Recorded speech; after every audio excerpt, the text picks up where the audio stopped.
Halo semuanya. Di sini saya akan memaparkan hasil ringkasan saya mengenai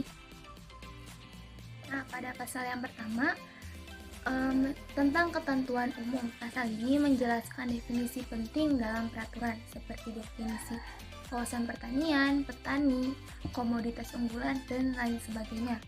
Lalu pada pasal yang ketiga mengenai tujuan pengembangan kawasan pertanian, yaitu meningkatkan ketahanan pangan nasional dengan mengoptimalkan potensi wilayah pertanian, memberdayakan petani dan masyarakat lokal agar dapat meningkatkan pendapatan dan kesejahteraan, lalu meningkatkan daya saing produk pertanian lokal dengan mendorong produk dan pemasaran produk unggulan sesuai dengan kebutuhan pasar, dan yang terakhir mengembangkan pertanian yang berkelanjutan dengan memperhatikan kondisi ekologis setempat. Lalu pada pasal kelima mengenai penetapan kawasan pertanian berbasis komoditas unggulan. Nah, dalam pasal ini diatur mengenai metode penetapan kawasan pertanian berdasarkan komoditas unggulan daerah. Penetapan ini didasarkan pada yang pertama potensi sumber daya alam dan ekologi di wilayah tersebut, lalu kesesuaian lahan untuk jenis komoditas tertentu, kondisi pasar dan kebutuhan permintaan di tingkat lokal dan nasional, dan yang terakhir aspek keberlanjutan dan kelestarian lingkungan dalam mengembangkan kawasan. Lalu pada pasal ke-7 mengenai pemberdayaan petani dan kelompok tani. Nah, di dalam pasal ini disebutkan bahwa petani ini didorong untuk membentuk kelompok tani, asosiasi, atau koperasi yang berfungsi sebagai entitas ekonomi dalam kawasan. Di dukungan yang diberikan itu pelatihan dan pendampingan, lalu fasilitas dalam membentuk asosiasi petani yang kuat, dan pemberian hak kepada petani untuk terlibat dalam mengambil keputusan dalam pengembangan kawasan.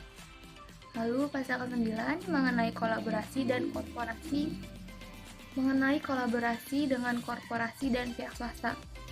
Nah, di pasal ini tuh mendorong terjalinnya kolaborasi antara petani atau kelompok tani dengan pihak swasta. Diharapkan dapat menguntungkan kedua belah pihak dengan beberapa ketentuan. Yang pertama, pihak swasta yang bekerja sama wajib menghormati hak-hak petani dan tidak mengambil keuntungan yang berlebihan.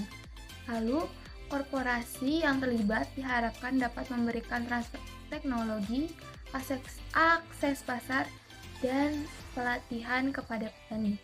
Lalu, kemitraan ini diawasi oleh pemerintah untuk memastikan pelaksanaan kemitraan yang adil.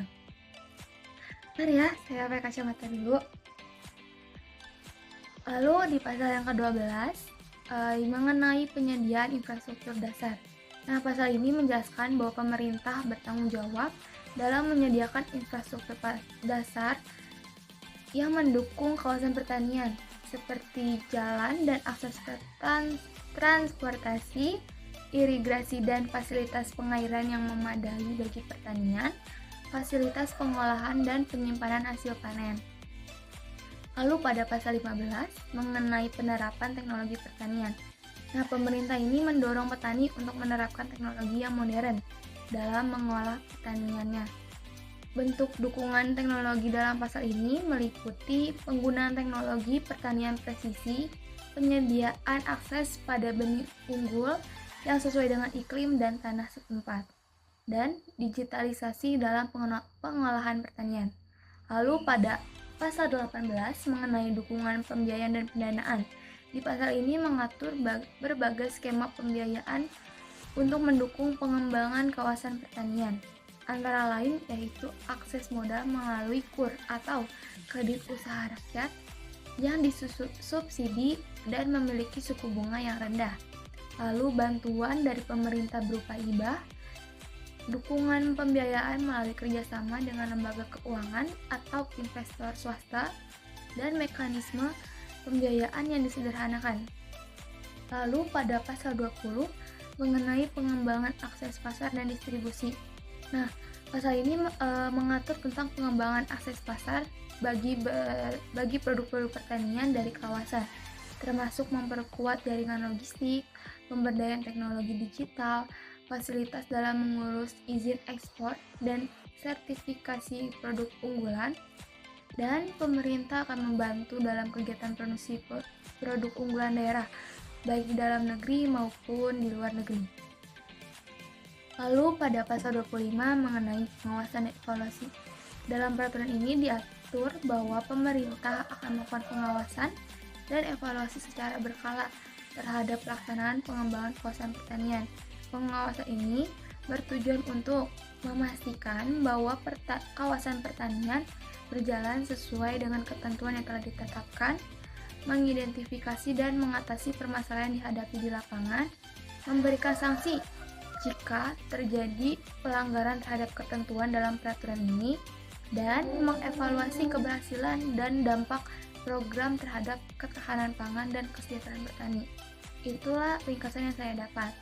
Lalu tanggapan pribadi saya mengenai Permentan nomor 3 tahun 2024 ini, peraturan baru ini lebih rinci menjelaskan bagaimana mengembangkan kawasan pertanian, tidak hanya fokus pada korporasi petani, tapi juga ke semua aspek pertanian mulai dari hulu dan hilir. Nah, adanya juga dukungan dari hulu, yaitu seperti pupuk dan bibit, sampai ke hilir, yaitu pengolahan dan pemasaran. Di sini juga memberikan panduan yang lebih jelas untuk pemerintah dan petani.